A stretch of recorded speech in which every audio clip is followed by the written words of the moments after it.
Donald Trump annoncé, c'est États-Unis qui pourra diriger Venezuela temporairement. C'est ça.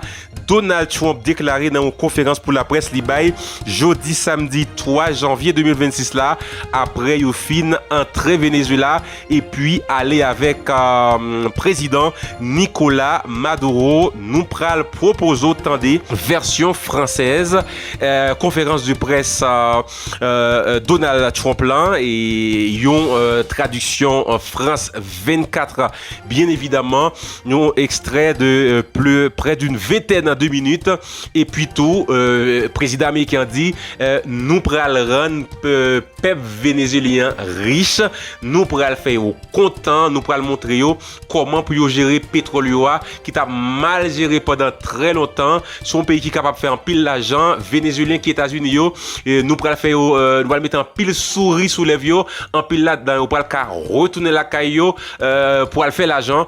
Entendez président américain Donald Trump. Hier soir, dans la nuit, et à partir de ce matin, sous mon commandement, les États-Unis, son armée, ont conduit une opération militaire extraordinaire dans la capitale du Venezuela. Nos forces terrestres, aériennes et maritimes ont été utilisées pour lancer un assaut spectaculaire, un assaut sans précédent depuis la Seconde Guerre mondiale. Un assaut contre une forteresse renforcée au cœur de Caracas, afin de traduire en justice le dictateur hors la loi Nicolas Maduro. Cela a été la démonstration de force la plus étonnante et la plus forte de l'histoire américaine. Et cela s'inscrit donc dans une tradition très forte et une histoire puissante comme l'attaque contre Qassem Soleimani, l'élimination d'al-Baghdadi ou l'éradication des sites nucléaires iraniens récemment, dans le cadre d'une opération nommée Midnight Hammer, marteau de minuit. Toutes ces opérations ayant été parfaitement exécutées. Aucun autre pays au monde n'aurait pu accomplir ce que l'Amérique a accompli hier, et dans l'espace d'un temps très réduit. Toutes les capacités militaires vénézuéliennes ont été neutralisées grâce à la collaboration de l'armée américaine et des forces de l'ordre américaines durant la nuit. L'opération a eu lieu dans l'obscurité. Les lumières de Caracas étaient éteintes en raison de l'expertise de nos troupes. Ville obscure, ville mortelle.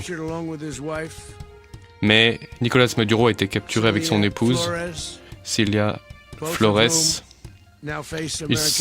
Ils vont maintenant faire face tous les deux à la justice américaine. Maduro et Flores ont été mis en examen dans l'État de New York pour leur campagne de narcoterrorisme contre les États-Unis et contre leurs citoyens. Je tiens à remercier les hommes et femmes de nos forces armées. Ils ont accompli, ils ont remporté une très grande victoire et il y a un certain nombre d'opérations dans notre histoire qui n'ont pas aussi bien fonctionné. Regardez ce qui s'est passé en Afghanistan ou à l'époque de Jimmy Carter. Cette époque était différente. Nous sommes respectés désormais plus que jamais. Cette opération a été menée en coopération avec les forces de l'ordre américaines, dont les bâtiments étaient déployés au large de la côte vénézuélienne, prêtes à intervenir. Les forces vénézuéliennes étaient également déployées en face, mais ont rapidement été neutralisées, très rapidement. Si vous aviez vu ce que j'ai vu hier soir, vous auriez été, je pense, très impressionné. J'ai vu des choses absolument incroyables. Pas un seul soldat américain n'a été tué et Aucun équipement de nos forces n'a été perdu. Plusieurs avions, plusieurs hélicoptères, plusieurs personnes, plusieurs soldats, bien sûr, ont été impliqués dans ce combat et aucun matériel n'a été perdu. Et aucune perte humaine n'est à déplorer. L'armée américaine est la force militaire la plus puissante et la plus féroce de la planète. Et nos ennemis n'ont aucune idée de ce dont nous sommes capables. Nous avons l'armée la plus puissante du monde et les équipements les plus performants du monde. Regardez comment nous avons traité les bateaux, les vedettes rapides qui transportaient la drogue. 97%. Nous avons traité 97% du trafic. Chaque bateau étant responsable de la mort de 25 personnes aux États-Unis. Nous allons conduire le pays aussi longtemps tant que nous n'aurons pas fait une transition juridiquement acceptable et politique.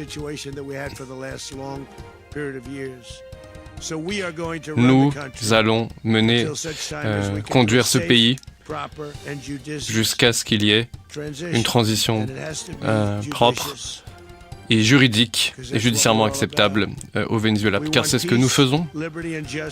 Nous voulons la paix, la liberté et la justice pour le grand peuple du Venezuela, y compris les Vénézuéliens qui vivent désormais aux États-Unis et qui souhaitent rentrer chez eux, qui souhaitent rentrer dans leur patrie. Nous ne pouvons pas laisser d'autres pays s'emparer du Venezuela, des personnes qui n'auraient pas au cœur le bien du peuple vénézuélien comme ça a été le cas pendant des décennies. Nous n'allons pas laisser cela se produire. Nous y sommes et que tout le monde le comprenne. Nous allons rester jusqu'à ce qu'une transition appropriée puisse avoir lieu. Nous allons rester jusqu'à ce moment-là et nous allons conduire ce pays jusqu'à ce qu'une transition puisse avoir lieu. Le pétrole vénézuélien a été très mal géré pendant très longtemps. Le Venezuela n'a presque rien extrait par rapport à ce qu'il pourrait et par rapport à ce qui a été possible. Nos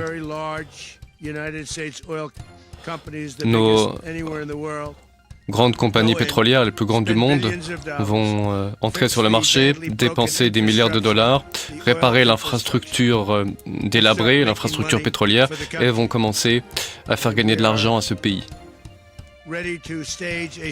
Nous sommes prêts à lancer une seconde attaque encore plus forte si nécessaire. Nous étions prêts à lancer une seconde vague de frappe si cela avait été nécessaire.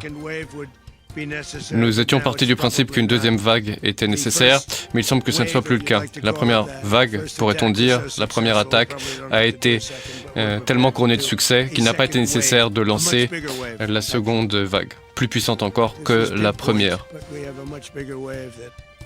La première frappe était assez limitée, la seconde était plus large, mais ça ne sera pas nécessaire. Le partenariat entre les États-Unis et le Venezuela, un pays avec lequel tout le monde veut traiter,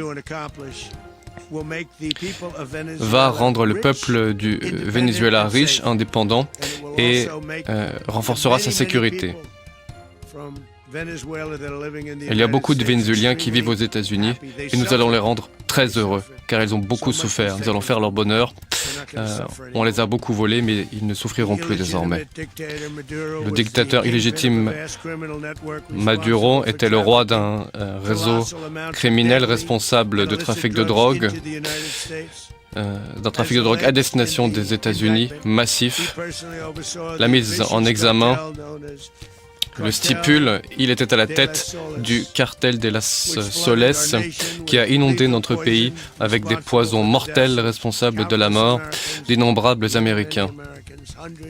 Des centaines, des milliers d'Américains sont décédés durant des années à cause de Maduro. Maduro et son épouse vont maintenant affronter la rigueur de la justice américaine sur le sol américain. Il se trouve actuellement sur un bâtiment qui accostera à New York et des décisions seront ensuite prises entre New York et Miami en Floride quant à leur séjour. Les preuves sont manifestes de leurs crimes. Ces preuves seront présentées devant un tribunal. J'ai vu les éléments du dossier. Ils sont c'est à la fois stupéfiant et terrible que des actes de cette nature aient pu se produire durant des années. Durant ses mandats, Maduro est resté au pouvoir alors que son mandat était expiré. Il a lancé une campagne de violence et de terreur et de subversion contre les États-Unis d'Amérique, en menaçant non seulement notre peuple, mais également la stabilité de toute la région.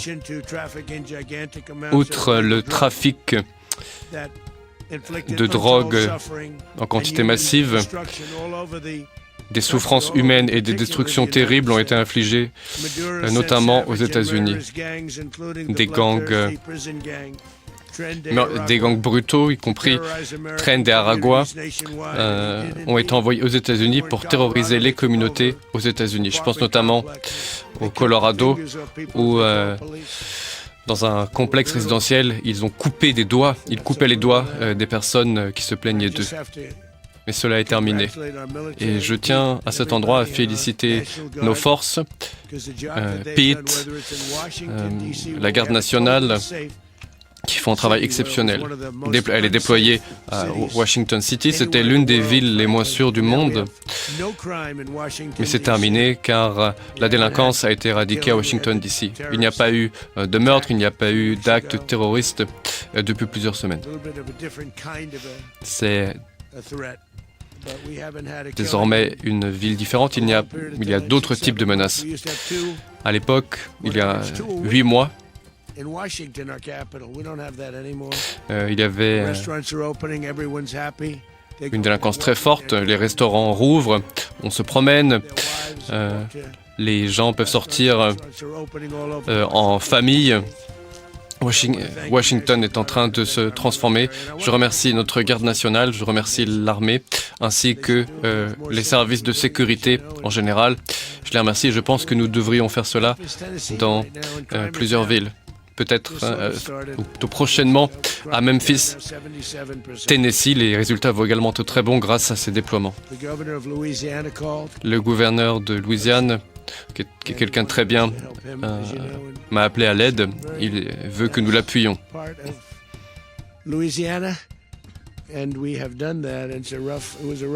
Nous sommes déjà intervenus dans certaines zones de la Louisiane et les résultats sont déjà très bons en l'espace de 2 semaines et demie à la Nouvelle-Orléans, où les chiffres sont très bons alors que cela ne fait que 2 semaines et demie que nous sommes intervenus. Je ne comprends pas pourquoi les gouverneurs ne nous appellent pas plus à l'aide. Nous sommes également intervenus à Chicago,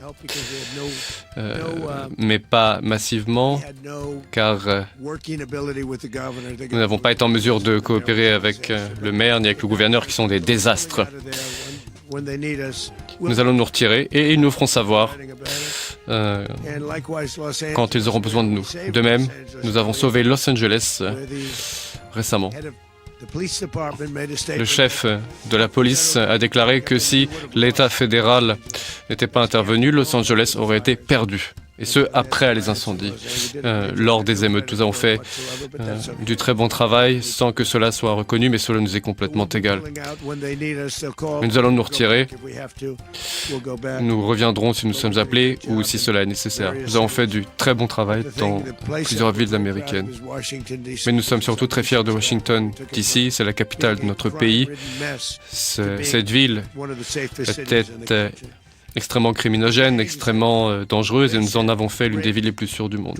Les gangs ont violé, assassiné des femmes et des enfants américains dans toutes les villes que j'ai mentionnées. Le cartel Tren de Aragua. Ils étaient envoyés par Maduro pour terroriser notre peuple et nos citoyens. Maduro, maintenant, n'est plus en mesure Il ne sera plus jamais de menacer un citoyen américain ou citoyen vénézuélien. Pendant des années, j'ai raconté l'histoire des vies américaines détruites par ces organisations terroristes vénézuéliennes. La pire probablement, Jocelyn Ngari de Houston, 12 ans, est l'une de ses victimes. Il lui arrivait des choses horribles. Ils ont kidnappé, attaqué, ils ont également meurtrier, assassiné cette petite fille qu'ils ont laissée morte sous un pont. Un pont, une infrastructure souillée pour beaucoup de gens à cause de cela. Le régime de Maduro a vidé ses prisons et a inondé les États-Unis avec des monstres qui ont volé des vies américaines. Ils ont des gens qui viennent d'asiles psychiatriques, d'hôpitaux pour les malades mentaux, qu'ils appellent prisons. Ils ont également vidé leurs prisons, des personnes très hostiles. Mais nous avons réussi à résoudre, à nous attaquer à ce problème. Ils nous ont envoyé tout ce qu'il y avait de mauvais. Mais cela est maintenant terminé. La frontière est désormais hermétique. En outre, unilatéralement, le Venezuela a saisi et vendu du pétrole américain, notamment des plateformes, ce qui nous a coûté des milliards de dollars. Ils l'ont fait depuis longtemps, mais aucun président n'avait agi. Ils ont volé des propriétés, des actifs américains, et aucun président n'avait décidé d'agir contre cela. Au lieu de cela, d'autres présidents américains ont choisi de mener des guerres à des dizaines de milliers de kilomètres des États-Unis. Le régime socialiste vénézuélien a volé des actifs par la force aux États-Unis et cela a constitué l'un des plus grands vols de l'histoire américaine. Des infrastructures pétrolières massives qui nous ont été volées comme si nous étions des petits-enfants sans défense. Si j'avais été en responsabilité, j'aurais agi. L'Amérique ne permettra jamais à des puissances étrangères de voler des citoyens américains et de nous repousser, de nous jeter en dehors de notre propre hémisphère. Et c'est ce qu'ils ont fait. Le dictateur déposé Maduro a fait du Venezuela une base pour des forces hostiles avec la possibilité de déploiement d'armes offensives contre les États-Unis, qui ont été utilisées hier soir d'ailleurs. Cela est lié à l'activité des cartels aux États-Unis. Toutes ces actions violent les principes fondamentaux de la politique étrangère américaine, et ce, depuis la fondation des États-Unis. Cela est terminé. Je fais référence ici à la doctrine de Monroe. La doctrine de Monroe est très importante et nous l'avons élargie.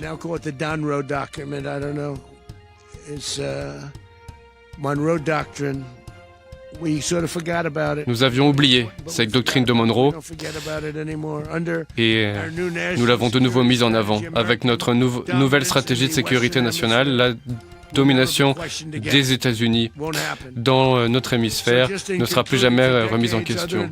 Enfin, pendant des décennies, des administrations précédentes ont négligé ces menaces montantes dans l'hémisphère occidental, le nôtre.